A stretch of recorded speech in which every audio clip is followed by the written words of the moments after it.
Welcome back to Anime Realm. This is my recap for the anime The Daily Life of a Middle-Aged Online. If you enjoy my recaps, please think about subscribing. Kaneki is a middle-aged, unattractive loser sent to another world with only a cheat skill that grants access to an online shopping site. This story starts with Kenichi, a man who works himself to exhaustion, eventually landing in the hospital. Realizing the toll on his health, he decides to leave his hectic life behind and adopts a simpler, tranquil existence in the wilderness. There he spends his days tending to crops, playing with crows, and unwinding by watching Isekai anime while writing in his free time. One day, as he tries to order ingredients online, Kenichi is suddenly transported to a strange and unfamiliar place. Noticing a corpse nearby, he begins to wonder if he somehow ended up in a fantasy world. Drawing inspiration from the Isekai anime he's seen, he decides to try summoning a status screen. To his astonishment, it actually works. The screen confirms he's in another world, but something feels off.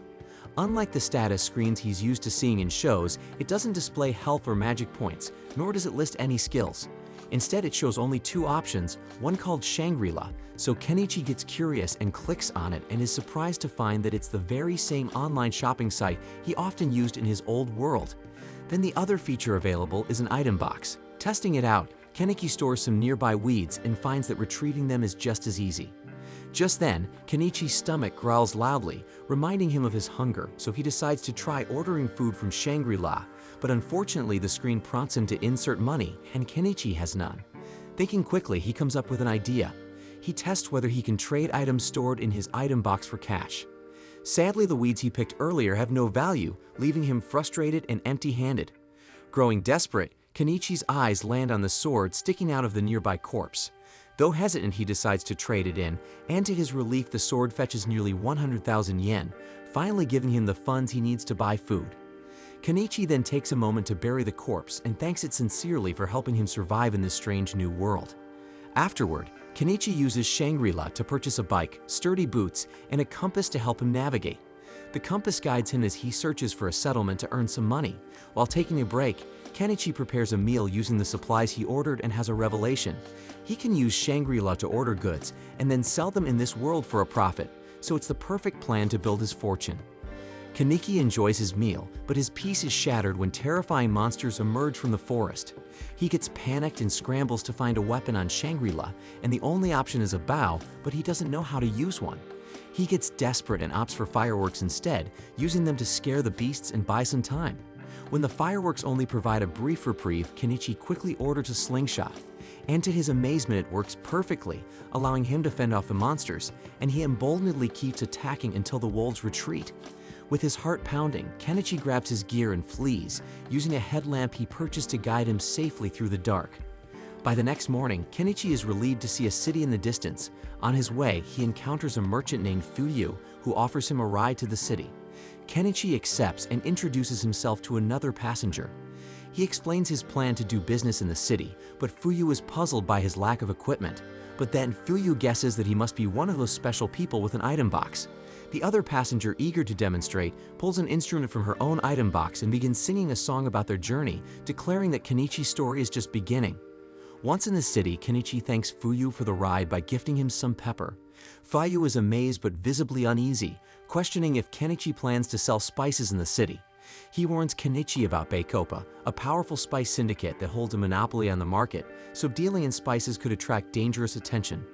Fuyu then loosens up and offers to pay for the pepper, but Kenichi insists it's a gift.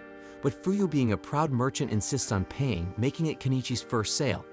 Then after Fuyu departs, Kenichi does some quick calculations and is stunned to discover just how much pepper is worth. That evening, Kenichi arrives at a restaurant that doubles as an inn, where the receptionist warmly greets him. He decides to stay the night and pays 1 silver for a room. When the girl asks him to sign his name, Kenichi realizes he doesn't know how to write in this world's language. Embarrassed, he explains that it's not because he's uneducated, but simply unfamiliar with the local script. The receptionist finds his strange attire curious, and Kenichi jokes that it's all part of his business strategy. However, she warns him that the Merchants Guild won't register anyone who can't read, write, or perform basic calculations. To prove he isn't an idiot, Kenichi takes a quick math test and impresses her by solving everything with ease. Reading and writing are still hurdles though, so she offers to teach him how to write his name. The girl then introduces herself as Azalea, and Kenichi strikes a deal. If she teaches him the language, he'll reward her with candy from another country, and Azalea intriguingly agrees. Then when Azalea tastes the candy, she's blown away by its exquisite flavor, feeling like a noble indulging in a rare treat, so she worries that the upper class might confiscate it if they find out. Kenichi, though amused by her reaction, nudges her to begin the lesson. Then as they go over the basics, Kenichi realizes the language shares similarities with the one from his old world. Thanks to Azalea's guidance, he makes quick progress. Impressed by Kenichi's rapid learning, Azalea predicts he'll become a successful merchant, so jokingly says that she might even want to be his mistress someday. But Kenichi reminds her that he's much older than she is and suggests she abandon the thought. But he unintentionally makes things worse by sketching a portrait of her. Azalea, awestruck by the drawing, feels even more special, and between the candy and the portrait, she feels deeply indebted to Kenichi and resolves to repay his Dan kindness. The next morning, Kenichi visits the Merchants Guild to complete his registration. Though the fee is 1 silver, his wallet is running low, leaving him with just 116,000 yen after expenses. Fortunately, the guild allows him to pay in installments, and he receives his official guild ID. Outside, Kenichi wanders through the bustling market, carefully studying the prices of various goods. He notes that a plain plate sells for a small square silver, roughly equivalent to 5,000 yen, while 2 sheets of slightly brown paper cost 1 copper, or about 1,000 yen. As he takes stock of knives and other items, he decides to buy a mixed bag of fruit from a quirky fruit seller with a weird marketing style. The fruit is unfamiliar to Kenichi, and though his item box displays their names, he's still clueless about what they are. Thankfully, Azalea recognizes the fruit and tells him she loves them. Back in his room, Kenichi tries to brainstorm his next steps, but ends up passing out from exhaustion. The next day, Kenichi uses supplies he purchased, including a hammer, to construct a stand for his business. Azalea marvels at the innovative clothespins he uses, remarking how much better they are compared to the flimsy ones she's accustomed to. Her excitement surprises Kenichi, who hadn't realized such a simple item could have value. Later, Kenichi unintentionally shocks an old woman by summoning his stand right next to hers. After setting up, she becomes his first customer, purchasing 5 clothespins for 1 copper, and introduces herself as Anama and warmly welcomes him to the area. As hours pass, Kenichi's clothespins sell quickly, much to Anama's delight. Her own sales see a boost simply by being near him, and she expresses hope that he'll stay in the area. Kenichi is thrilled by the success of his pins, but as a savvy businessman, recognizes that imitators are bound to emerge and compete with him. Just then, a young man approaches Kenichi's stand, and it's immediately clear he's someone of high status. The man inspects one of Kenichi's knives, intrigued by its pristine condition. Kenichi demonstrates its sharpness, easily slicing through various materials. The knife's price of 2 silver is steep, but the man is impressed and interested. However, he finds the blade a bit too small and asks if Kenichi has anything larger. Kenichi then searches his item shop for something suitable, knowing that certain restrictions make it tricky to find larger weapons, and eventually he discovers a sword, and the young man is captivated by its craftsmanship and beauty. However, the sword carries a hefty price tag of 1 gold coin. While the man wrestles with his desire to purchase it, Kenichi wonders if he asked for too much. Still recognizing the man as a big spender, Kenichi remains confident that his business instincts will pay off. Just then, a small cat person starts sniffing around Kenichi's stand, earning scolding remarks from other catfolk for going overboard. This is Kenichi's first encounter with beast folk, and he can't help but stare in surprise. Realizing his reaction might seem rude, he quickly apologizes. One of the cats, seemingly ignoring the awkwardness, jumps onto Kenichi's stand and points at the roof, asking to buy it. Kenichi initially declines, but then he remembers he can always order more from Shangri-La. The cat person decides to buy 3 of them, and Kenichi, sensing an opportunity, offers a small discount, shaving off 1 copper from the total. However, the cats reveal they don't have copper coins and seem entirely unfamiliar with basic math. Kenichi steps in and calculates the total for them, showing off his numerical skills. Though initially skeptical, the cats are convinced when the blonde man from earlier vouches for Kenichi's accuracy.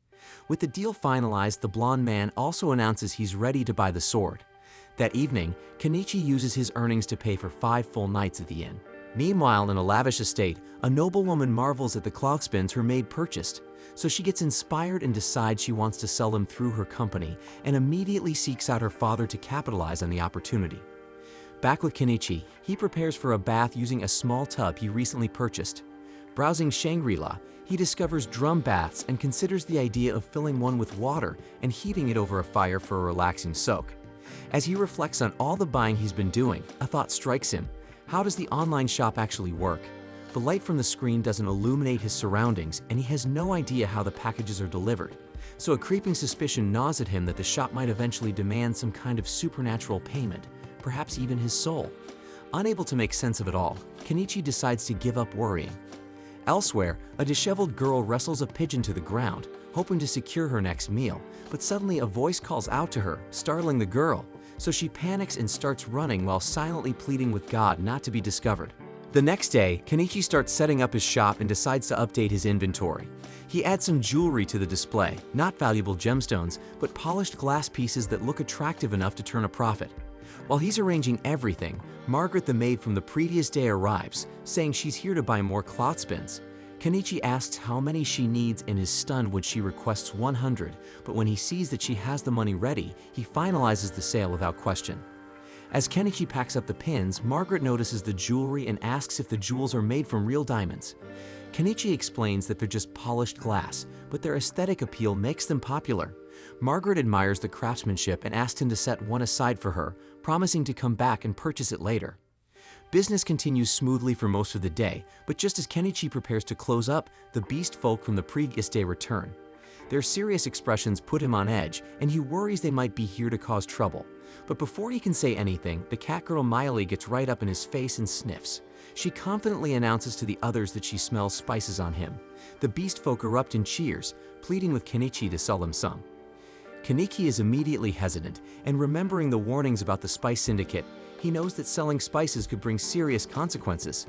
He has no idea how the syndicate operates or what they might do to him if they find out, so he refuses to take the risk. The beast folk persist, but the locals chime in, telling them it's unfair to pressure a newcomer like Kenichi into endangering his livelihood. Eventually, the beast folk relent, understanding his position. However, Kenichi comes up with a compromise. While selling them spices directly is too dangerous, sharing a meal with them isn't against any rules, so he invites the group to join him for dinner, suggesting they meet in the woods outside town to avoid attracting unwanted attention. Overjoyed, the beast folk eagerly agree, and later that evening, they meet Kenichi and Inama at the outskirts of town, ready to cook together and enjoy a hearty meal under the stars. Kenichi prepares to start cooking when Inama asks if she can help. He hands her some vegetables to chop, but as soon as she looks at them, she's amazed at how vibrant and juicy they are. Kenichi explains that he sourced them from a foreign country and guarantees their flavor is as good as their appearance. While the two of them work on the veggies, Miley and the other beast folk are busy by the river, successfully catching a decent haul of fish to add to the meal. Once the ingredients are ready, Kenichi begins prepping the fish, seasoning it with his carefully selected spices. He tosses everything into a pot to cook, eventually creating a dish that leaves the beast folk stunned. They've never tasted anything like it before and are deeply grateful for the meal. However, the delicious food makes them crave alcohol. Inama tries to talk them out of it, pointing out that alcohol is expensive.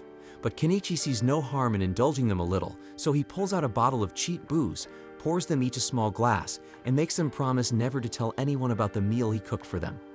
Inama warns Kenichi that he might be too generous, but he insists that there's no harm in letting them enjoy themselves, especially since they seem like good people.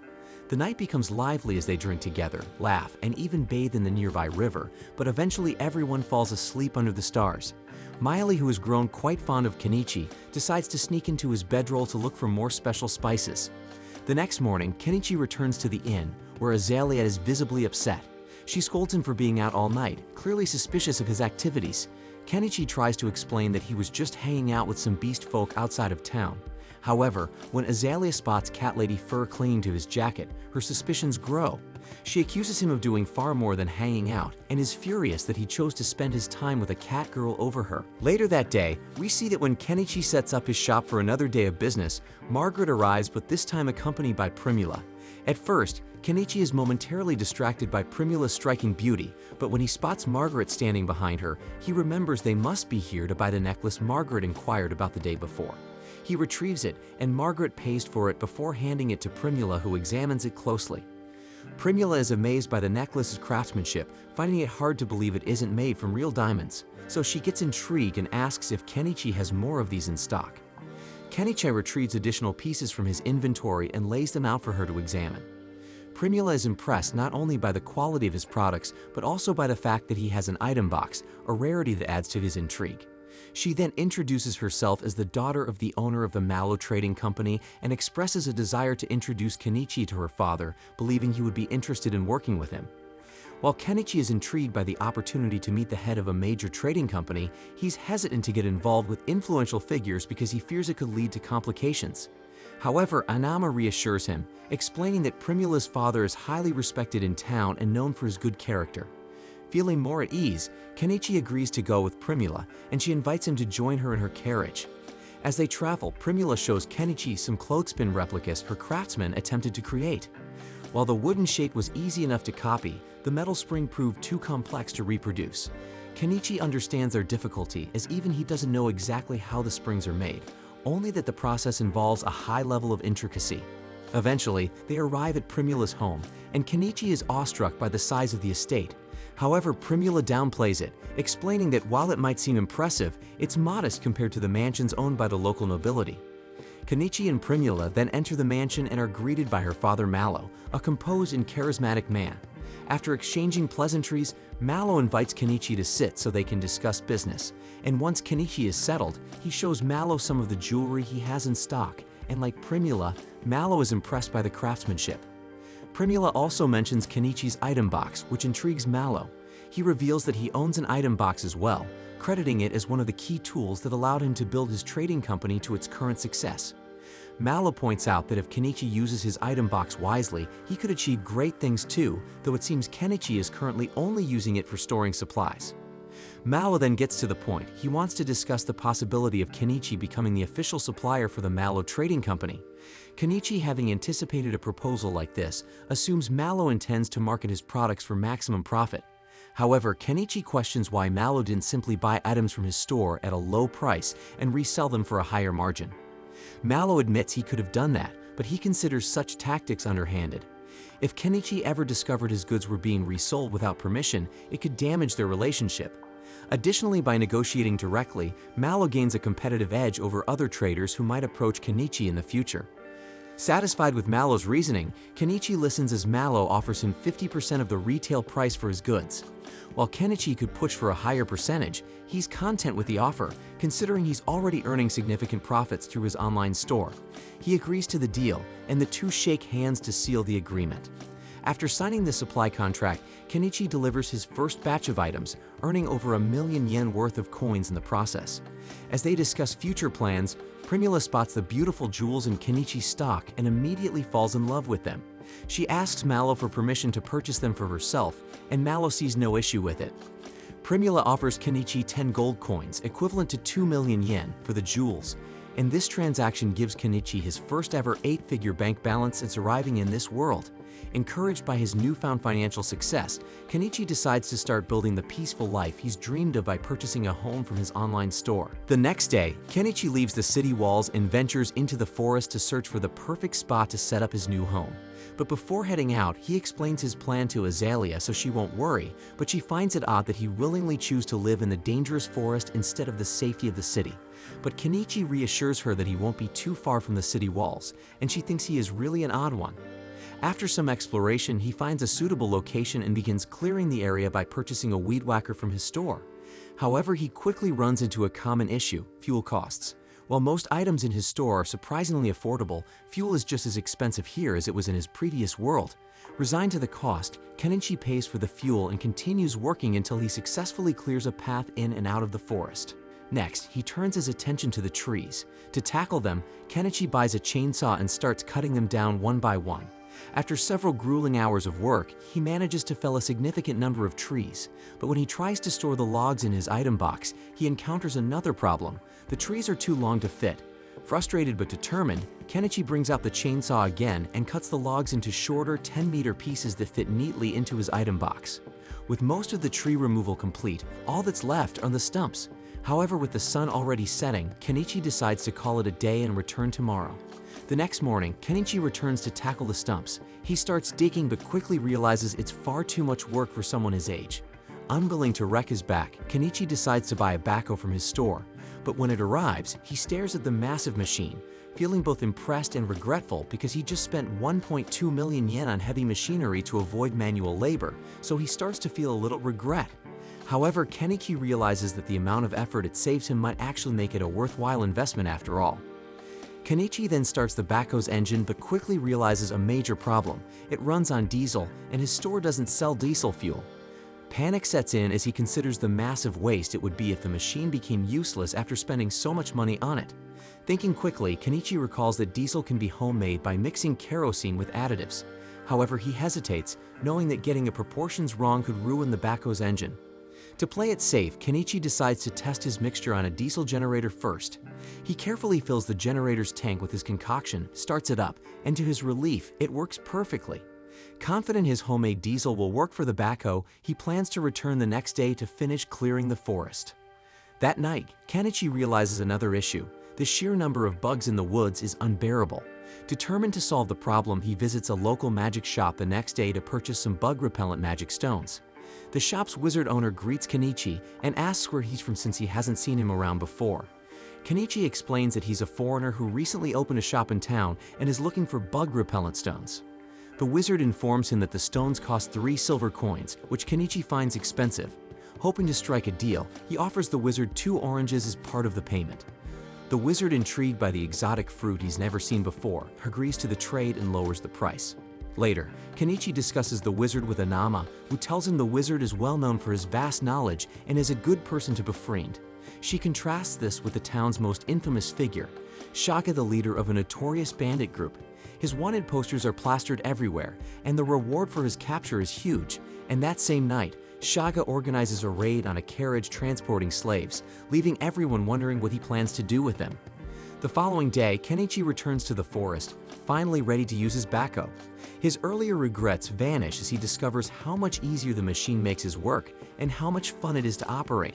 With the stumps cleared, Kenichi feels unstoppable in his quest for a peaceful life in the woods. However, his excitement is tempered by the realization that his bank account is running dangerously low after purchasing the backhoe. So for now, he decides to pause any further construction and focus on rebuilding his finances. The next day, Kenichi brings some sugar to sell to Mallow, but Mallow explains that while sugar and salt are extremely valuable commodities, the nation holds exclusive rights to them, meaning they can't be purchased from private sellers like Kenichi. This news is a letdown for Kenichi, as he had hoped to rake in a huge profit from selling them. However, Mallow shares some good news. Kenichi's jewelry has been a massive success. Curious to see what else Kenichi has to offer, Mallow is amazed when Kenichi unveils his latest creations. With those items sold, Kenichi adds another 3 million yen worth of gold and silver to his growing fortune. With his newfound wealth, Kenichi is finally able to afford a log cabin. The price seems like a steal, but he's shocked when the delivery arrives because it doesn't come assembled, and he realizes he'll have to build the cabin himself. While the situation is less than ideal, it explains why the price was so low. With no other choice, Kenichi starts working. Thankfully, the assembly process is straightforward, mainly involving putting together wooden planks. And by sheer luck, the beast folk were hunting nearby, and when they saw him, they stopped by to lend a hand because they were grateful for the kindness Kenichi had shown them before. As the construction progresses, Kenichi continues running his stall, and weeks fly by. To support the beast folk helping him, Kenichi buys a grill to keep them fed and a one-man tent to camp out near his build site. And after nearly a month of effort, the cabin is finally complete. Kenichi has the beast folk to thank for their hard work, and they celebrate together. To make his new home comfortable, Kenichi buys essentials like a bed and blankets for proper sleep. He starts thinking about additional improvements, like electricity, painting the walls, and fixing the roof. Over the next month, Kenichi makes significant progress. He builds a garden with a sturdy fence and sets up a bathroom that recycles waste into fertilizer. The toilet alone cost him over 200,000 yen, while he spent 30,000 yen on a kitchen sink. And for electricity, Kenichi installs 20 solar panels connected to a battery system, which set him back nearly 400,000 yen. His favorite purchase, however, is a drum bath he bought for 25,000 yen. Although he has to haul water from the river using gasoline tanks, the joy of taking his first proper bath since arriving in this world makes it worth every effort.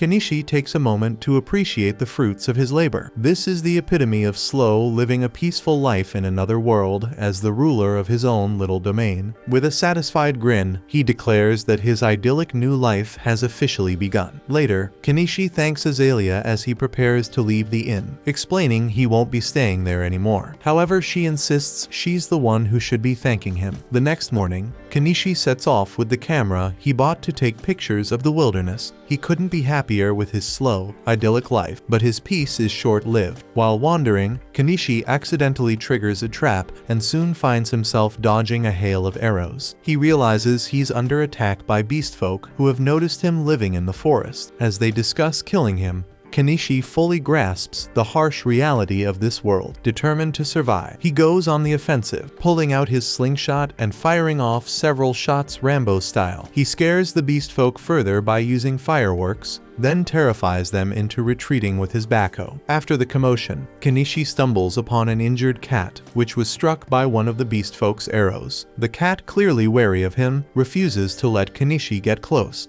Knowing the animal could be dangerous, Kenichi devises a solution by buying some floor cushions and a neck guard for protection. With his gear in place, he carefully removes the arrow and disinfects the wound. He also administers antibiotics to prevent infection and gives the cat painkillers to ease its suffering. Kenichi worries that the cat might not survive in its current state, so he attempts to put it in his item box, only to discover it doesn't work. Left with no other choice, Kenichi brings the injured animal back to his home, and there he buys it a pet blanket and sets up a space for it to recover. Unfortunately, the cat barely moves, leaving Kenichi uncertain whether it will make it. Hoping for advice, he visits the old mage to ask if he knows how to heal the cat, but the mage only suggests selling the hide for profit. Anama doesn't have any solutions either, but Miley offers some helpful information. She explains that bobcats are revered as messengers of the gods and expresses her desire to see it. Returning home, Kenichi is relieved to see that the cat has started eating.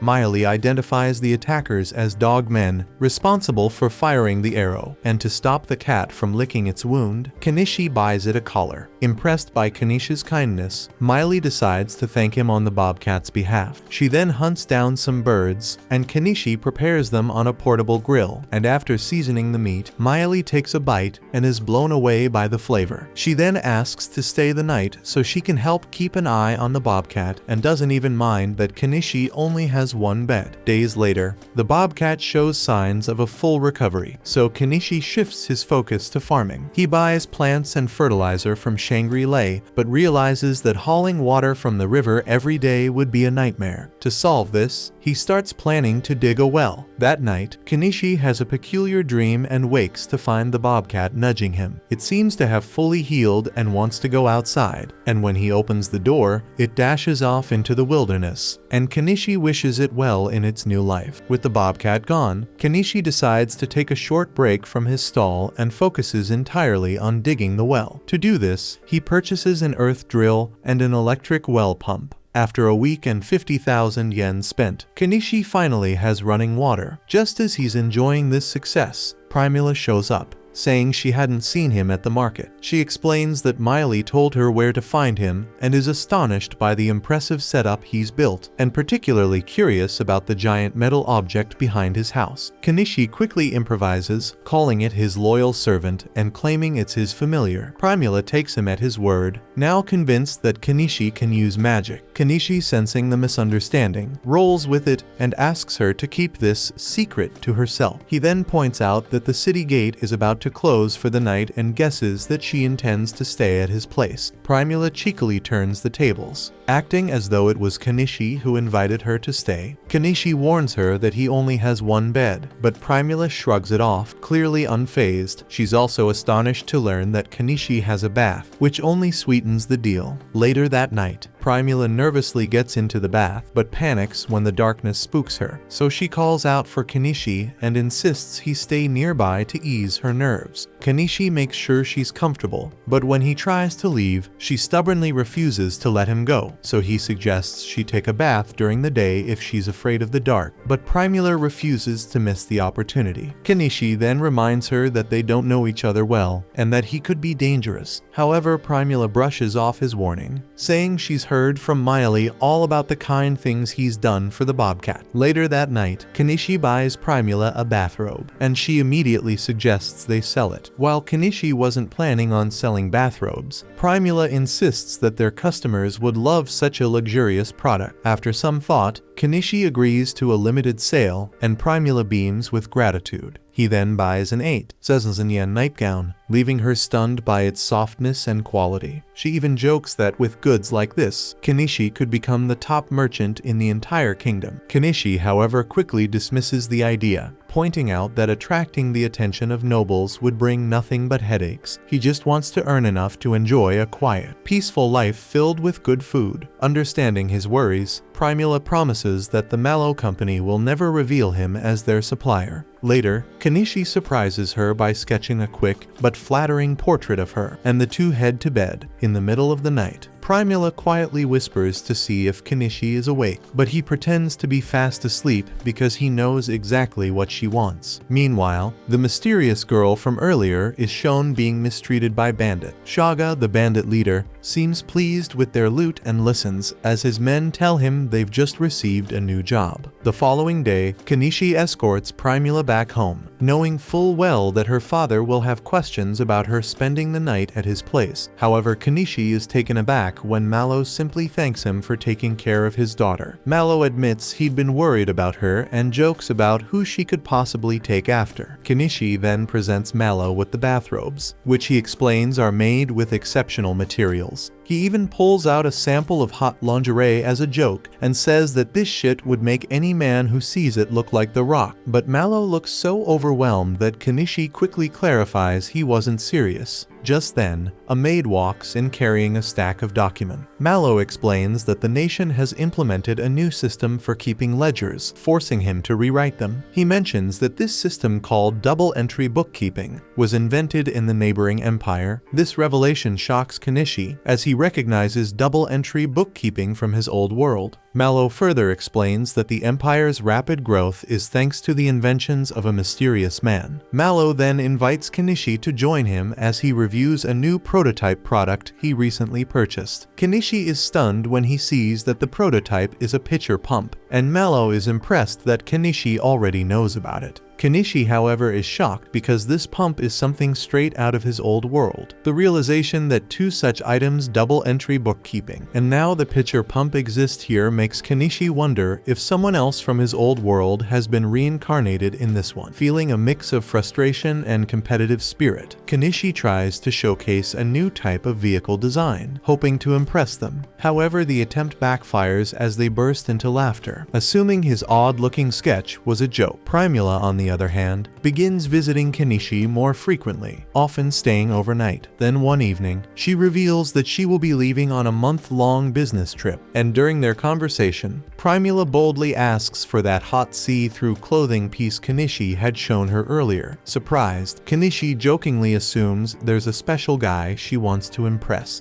Primula confirms this and adds that he's here right now. Kanishi, in his humble manner, assumes she means him but tells her to value herself more and not fall for an older guy like him. Primula, however, is steadfast, explaining that even her father doesn't mind her spending time with Kanishi. Confused but too tired to argue, Kanishi decides to put the conversation on hold, so Primula asks him to sleep in the same bed for the night. Begrudgingly, Kanishi agrees, but he's still baffled about what she sees in an older guy like him. The next morning, Primula departs for town, and Kanishi is visited by an armored man. It's the same man who previously purchased a sword from him, now introducing himself as Paul. Paul explains that he's investigating rumors about a strange man living deep in the forest, then begins asking questions about Kanishi's peculiar tools and setup. Kanishi brushes off the questions, attributing everything to magic, which prompts Paul to ask if Kanishi is a mage, and to ensure Paul keeps quiet, Kanishi gives him a stack of steel as a bribe. explaining that he's out of swords, but Paul can take the steel to a blacksmith to have one made. Grateful for the gift, Paul decides to share an intriguing rumor he's heard. He tells Kenichi about a mage in the Empire who has demonstrated a bizarre, unheard of spell. This spell apparently creates a large amount of a yellowish dipping sauce that the mage refers to as mayo something. Kenichi's jaw drops as Paul confirms that it's called mayonnaise. Furthermore, Paul adds that this same mage is rumored to have taken down a ferocious dragon. Kenichi is dumbfounded, wondering not only how someone could defeat a dragon with mayonnaise, but also what kind of person managed to reincarnate into the Empire. The story unfolds as the scene shifts to a month after Primula's departure. Kenichi anticipates the return of the Mallow Trading Company's caravan, expecting it to arrive at any moment. Planning to stop by later to meet Primula, he suddenly noticed some commotion in town and decided to check it out. From the chatter around him, he learned that a caravan had been attacked and Primula had been kidnapped. Looking around, he spotted Mallow pleading with passing adventurers for help, but no one was willing to step in since the culprit was Shaga. Even the guild and the knights refused to assist, claiming they needed several days to prepare. Seeing Mallow in such despair, Kenichi couldn't help but feel sorry for him. The crowd around them didn't seem interested in challenging a bandit leader with 50 men under his command, choosing instead to hang back and watch, while Mallow continued to cry out for someone to save his daughter. Elsewhere, Primula was thrown into a cell. She demanded to know what the bandits planned to do with her, and Shaga smirked, telling her that with a hot body like hers, it was no surprise that some perverted noble wanted her for himself. Back in town, Mallow had now turned to Kenichi, desperately begging him for help. Kenichi hesitated for a moment, but ultimately assured him that he would rescue Primula. He knew he was being reckless because there was no way someone with his limited combat experience could take on an entire band of bandits. But there were moments in life when a man simply couldn't back down, so he told Mallow that he would need money to make the necessary preparations, and without hesitation, Mallow handed it over. Meanwhile, a few catfolk who had been observing the situation quickly ran off to find Miley. Mallow then informs Kenichi that the bandit base is roughly 40 leagues west, hidden in the old ruins of a castle on the mountainside. Kenichi realizes that if it's 50 kilometers away, he's going to need a ride, so he decides to buy a truck. He then asks everyone around him to step back as he prepares to use summoning magic. When they do, he buys the truck, and as it appears, he climbs on top, explaining to the stunned onlookers that this is a metal carriage that follows his commands. He then asks if anyone is willing to join him on this mission, offering weapons and pointing out the high bounty on Shaga's head. He insists that, with a proper plan, they can take them down. However, no one steps forward, believing they stand no chance against a band of 50 men, and they back away, unwilling to take the risk. As Kenichi prepares to leave, a bobcat suddenly jumps onto his truck, and he realizes that it wants to accompany him. He thanks it, appreciating the support. Just then, the catfolk arrive, relieved that they made it in time. They inform him that they will be joining his mission, and he expresses his gratitude. He then hands them weapons, arming them with axes and long machetes, and he gives Miley a bow. At that moment, Paul arrives and offers to join them, and Kenichi is pleased to have him but questions why he's in full armor. So Paul explains that he went to retrieve his sword and decided to put on his armor to fully prepare for battle. He unsheathes his blade, and Kenichi instantly recognizes it as being forged from the steel he had given him. Paul then mentions that taking down Shaga and his gang would be an ideal first mission for his wolf fang, and suddenly, the old mage steps forward, offering to join them as well. Kenichi hesitates, telling him this mission isn't suited for an old man, but the mage merely smirks and fires a fireball into the air. He declares that he was once an adventurer and assures Kenichi that he will be a valuable asset in combat. He also admits that he is curious about the unique magic Kenichi wields. Seeing his capability, Kenichi decides to bring him along. Just then, Anama approaches, asking to accompany them. Kenichi reminds her that they are heading into battle, not on a trading journey. However, Anama insists that while she may not be useful in combat, she can still prepare their meals. Seeing her determination, Kenichi agrees to let her come. He then turns to the gathered townsfolk and adventurers, offering them one last chance to join, but they are unwilling to get involved, so they quickly vacate the area. Just then, Mallow desperately asks to go with Kenichi, but Kenichi refuses, telling him that he should focus on getting his wound treated first. He reassures him that Primula will return home safely, and hearing this, Mallow is relieved, though still visibly worried about his daughter. Afterwards, Kenichi registers himself at the Adventurers Guild, paying a single silver coin for the registration, and formally submits a request to take down Shaga. We then see his group heading out of town, but as they pass through the streets, murmurs spread among the townspeople. Many believe that Kenichi and his group are simply going to take Mallow's money and flee, convinced that a handful of amateurs stand no chance against Shaga. But despite the doubtful stares and whispers, Kenichi ignores them, keeping his focus on the mission. Meanwhile, at the bandit hideout, Anemone hands Primula a piece of bread for lunch, but Primula quickly notices that Anemone looks just as hungry as she is, so without hesitation, she tells her to eat the bread instead. As Anemone eats, Primula asks her if she is also being held captive, and she nods. With a reassuring smile, Primula tells her not to worry, promising that they will get out of there together. Anemone looks at her doubtfully and asks how that's possible, so Primula simply states that someone will come to help them, and when Anemone asks if she means God, Primula sees the hope in her eyes and nods without further explanation. Back on the road, Kenichi and the others continue their journey, and as night falls, they set up camp and prepare dinner. Kenichi makes a simple vegetable soup, but as they eat, the catfolk notice the bobcat enjoying some cat food. Curious, they ask Kenichi if they can try some, and he hands them a portion. To their surprise, they find it delicious. Seeing their reactions, the old mage gives in to his own curiosity and takes a bite, only to realize that he likes it as well. After their meal, Kenichi gathers the group and explains the strategy to take on the bandits. Everyone listens carefully, and no one raises any objections to the plan. Aware of her own limitations, Anama volunteers to stay behind, knowing she would only slow them down. Later, Miley moves ahead to scout the enemy base, using a transceiver that Kenichi gave her, and when Kenichi speaks to her through the device, she gets amazed. Kenichi then explains that it's a magic item that enables long-distance communication. The old mage, watching closely, remarks that even the Empire likely doesn't possess such technology, so Kenichi tells him to act as if he never saw it. With Miley now scouting ahead, Kenichi decides it's time for the rest of them to move. But before they depart, Kenichi turns to Anama and instructs her to return to the Adventurers Guild if he does not return within a day. He tells her to report that the mission to defeat the bandits has failed, and she nods in understanding. As they approach the bandits' camp under the cover of night, Miley scouts ahead and reports back to Kenichi. She spots guards stationed at the watchtower, while the rest of the bandits are inside getting drunk. Seeing this as the perfect opportunity, Kenichi decides it's time to strike. Realizing he's about to dive into his first real battle, one of the cat folk hands him a nut to eat. Without thinking much of it, he pops it into his mouth only to discover too late that it's some kind of drug. A wave of euphoria washes over him, leaving him feeling absurdly happy despite the impending danger. With adrenaline and whatever strange substance now coursing through his veins, Kenichi jumps into his truck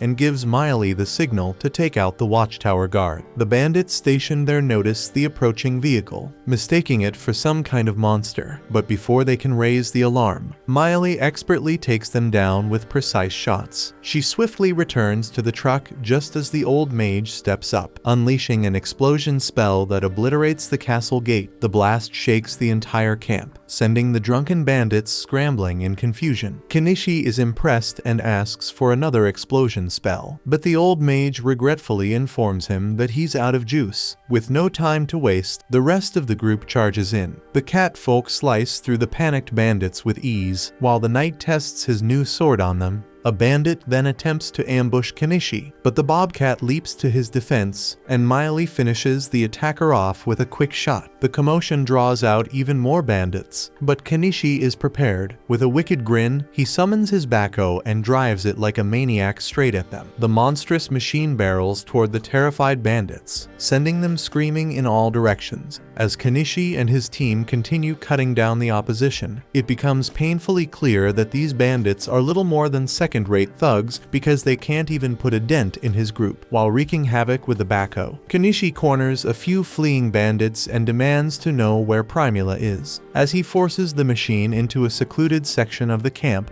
it unintentionally uncovers an underground cell, revealing Anemone and several other captives. And seeing Kenichi in his massive machine, Anemone stares in awe, wondering if he might be some kind of god. But Kenichi quickly realizes that Primula isn't among the prisoners. A loud, furious shout echoes through the camp. Shaga emerges, holding Primula hostage. Primula's face lights up with relief upon seeing Kenichi, knowing he's come to rescue her. Meanwhile, Shaga sizes up the group, surprised that someone capable of controlling monsters has come all this way for the girl. Kenichi demands that he let her go, but Shaga has other ideas. With a smug smirk, he presses his blade against Primula's melons and sneers, ordering them to drop their weapons or she dies. They ignore him, and in frustration Shaga rips off part of Primula's clothes. He sneers, saying he would have enjoyed her properly if he had known things would end like this. Kenichi then quietly buys a laser sight and instructs Miley to shoot Shaga as soon as he blinds him with the light. She nods, understanding the plan. When Kenichi flashes the light into Shaga's eyes, he instinctively lets go of Primula, and Miley takes the shot. Primula immediately runs toward Kenichi, but Shaga refuses to let her escape. But before he can grab her again, an unseen force suddenly throws him forward, landing him right in front of Miley. She coldly tells him she won't miss this time and fires, killing him instantly. With Shaga finally dead, Primula rushes into Kenichi's arms, hugging him tightly. But thanks to the lingering effects of that damn drug from earlier, Kenichi suddenly feels an overwhelming urge to push her down and claim her right then and there, but he forces himself to keep his instincts in check. As things settle, one of the cat folk quickly heads back to inform Anama of the situation. Meanwhile, inside the castle, the rescued girls take a much-needed bath while Kenichi stores away his backhoe. He provides them with fresh clothes and asks Primula to assist Anemone with washing up. He also hands her a pair of scissors, requesting that she trim Anemone's hair.